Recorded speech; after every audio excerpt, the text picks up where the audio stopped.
My name is Dr. Nabiah and I'm an internal medical trainee based in London. And with me today, I've got Dr. Marisa Taylor, who is a consultant dermatologist also based in London, and Bunmi, our advanced nurse practitioner in dermatology, also based in London. Thank you so much, Nabiah. So the three of us are here for you. I'm from Skin of Color Training UK. I'm the CEO and consultant lead. I'm a consultant dermatologist at Epsom and St. Helier Trust. And with me is an advanced nurse practitioner. She is our nursing education lead, so very qualified to talk to you today. So in this segment, we're going to be discussing psoriasis. It's a condition that's often overlooked and can present very differently in skin of color, the whole spectrum. So let's start with explaining by what psoriasis is. It simply means psoriasis is a chronic condition. So that means, you don't get healed from it. So because it kind of reoccur, but it's where there is an inflammation in your skin, and also the way our skin cell produces. If you have psoriasis, there's increased production of that. And that's what happens is that you start to shed skin, leads to thick, scaly skin as well. And that can happen on your elbows, in your scalp, on the whole body, on your knees, at the back of your legs. Every part of it can be involved. So, and it's a chronic condition. It's not contagious. So you cannot contact it from skin to skin, because that's something that I know kind of notice with patients and family members as well. So it's not contagious. It's not a disease that is curable, but we can treat you to a stage where you can live a good quality. In a large percentage, it's hereditary. So many people will have a family history of psoriasis, but in a significant percentage, it's what we call de novo, or there's no history. You're the only one in your family who has it as well. So I've heard that psoriasis can look different amongst all skin types and all skin tones. So what should patients and doctors look out for in skin of color, especially if you have psoriasis? Yes, so we're talking about psoriasis in skin of color. Yes. And we've done another video about just a general overview on hidradenitis suppurativa. And the issue with skin of color is that things look different in darker skin. So you can look at the melanin, which makes our skin brown, as a filter that changes the color of how things look. So in white skin, inflammation is usually represented by more redness because the blood vessels dilate, and these vessels that dilate are close to the top of the skin. So it looks pink. So white skin, the pink shines through, easy to see redness and inflammation. But if you have darker skin, you put a brown film or filter over that. So red through brown may look purple. It may look gray. It may also still look red, but not just as red as if there was no pigment at all. Mm-hmm. And so it's the recognition of this inflammation that can be difficult in darker skin types. Mm. In darker skin, not only does the color look different, sometimes the presentation itself is different. Bunmi initially explained the classic presentation of psoriasis, where you get thick plaques, which we call hypertrophic, so thick plaques with a lot of scale. And the scale is there because you have increased turnover of the skin. It should normally take about 28 days, but in psoriasis, about a week. So a quarter of the time. So you have lots of scale on top, and that's classic on the extensor area. So here, elbows, knees, scalp, sometimes around the belly button. In skin of color, sometimes it can look like eczema, which can be very difficult for people to recognize, even people who are experts in managing psoriasis. So if someone suspects that they've been misdiagnosed, what can they do? So if we've talked about how impactful skin condition can be on patients of color, on anyone.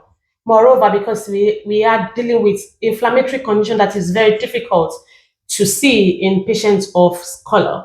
So if you feel like you've not been attended to properly as you want, make sure you kind of like make it relevant to your clinician that this is having a severe impact on my quality of life. And, I've lived with this for years and it's having this on me. I've not been able to do this. I've not been able to do that. You can mention everything that you would love to do and you've not been able to do. And if you still feel like you're still a bit dismissed, please seek second opinion. And like we mentioned, you can also raise a concern. And, patient's advice liaison is there for you as well to help. Yeah, I think on top of escalating it or seeking a second opinion, what you said, Bunmi, about talking about how it affects your life and the extent of the disease, this is not only to describe your disease, but these are markers that we use as clinicians to access highly active therapies. Because psoriasis, thankfully, we're now in a season where we have treatments that can virtually make your skin clear. But in the NHS system, and because all of these treatments are funded, we have to find a way to decide who gets treatment and who doesn't get treatment. One of the scores we use is how it affects your life, how much it affects your life, and it has to be over a certain threshold. The other score we use is how extensive the disease is. So what Bunmi has said is not just for you to come and offload, as it were. It actually has clinical significance. So how can a patient deal with psoriasis-related scarring or pigmentation changes? I think that's the number one concern for most patients who have skin of color in any skin disease, but particularly in psoriasis, is the pigmentary change.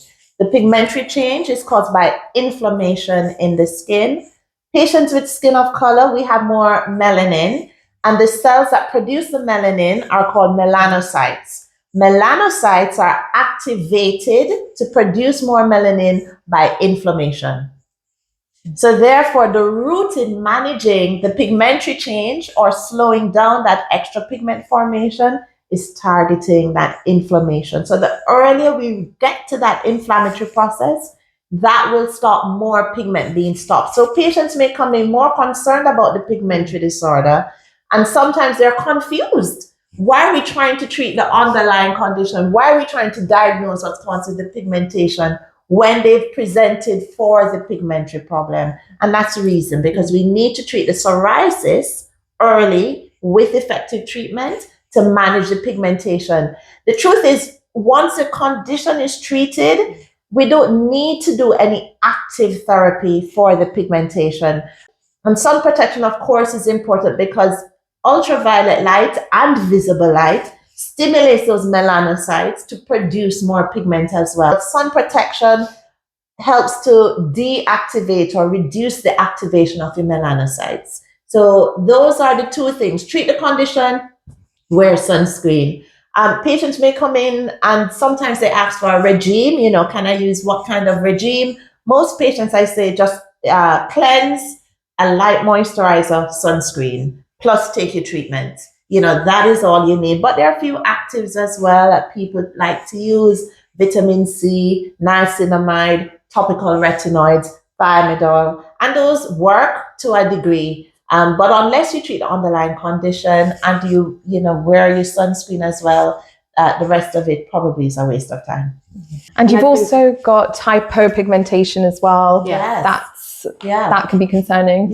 So hypopigmentation is much harder to treat and actually far more concerning than hyperpigmentation, because hyperpigmentation, to be honest, once the condition is treated, can take up to 2-3 years to go, but eventually it will improve, even if it doesn't go away.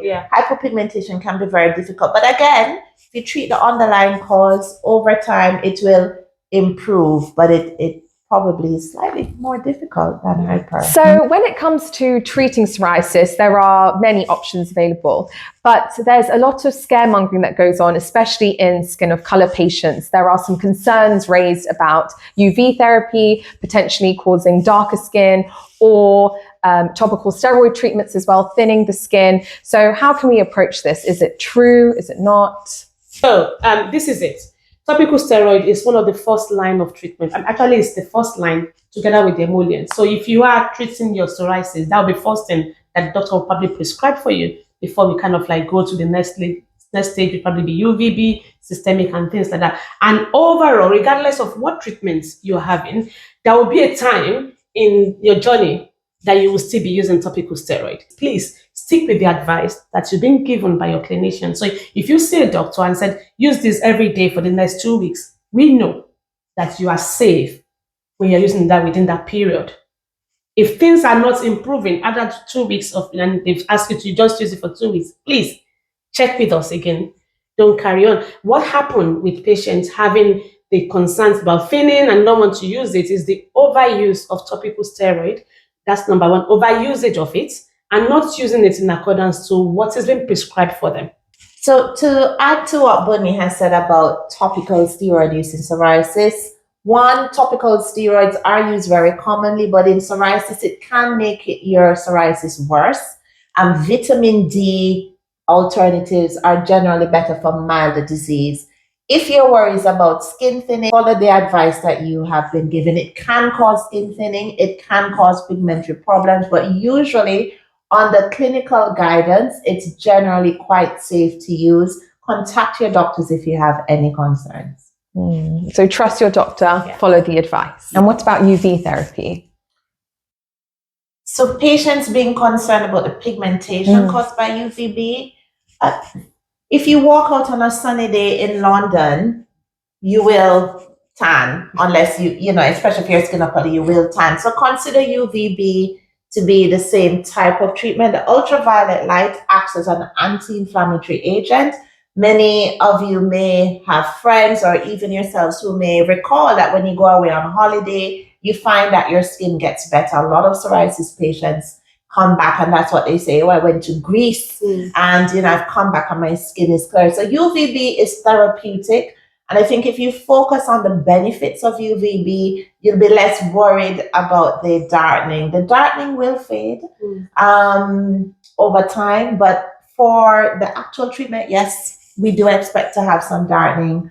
A few people are unhappy about that. But usually if you're warned before and you have really good counseling before treatment, I think that's the least of your problems. And it's safe. You know, it's not a systemic agent. You can have several treatments into the hundreds before you have any increase in skin cancer risk. We really like UVB phototherapy if it is made available to you. And I wouldn't make darkening of the skin a reason to not have the treatment. I think it's reassuring as well to know that eventually your skin will return to its color. That's good to know. So scalp psoriasis can be very tricky for patients, and especially if they've got afro-textured hair. So are there any protective hairstyles like braids or twists, or what advice do you have for this group of patients? If you have braids in, probably before you do your next set of braids, you do intense treatment.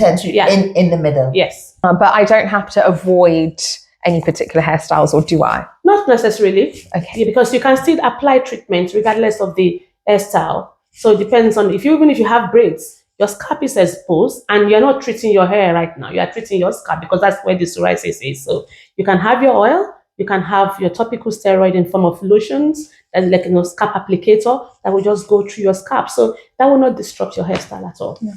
Good to know. They can section it They can as section well. apart, you part it aside. Yeah. Between your braids, you can have a good treatment before you put the next braids on. Okay, that's very good to know. So thank you so much. This has been such a helpful conversation. And I think especially with psoriasis and many other dermatological conditions, it's nice to know that we can take back control when we feel very distressed, suffering through this. So thank you. Everything's been great and so helpful.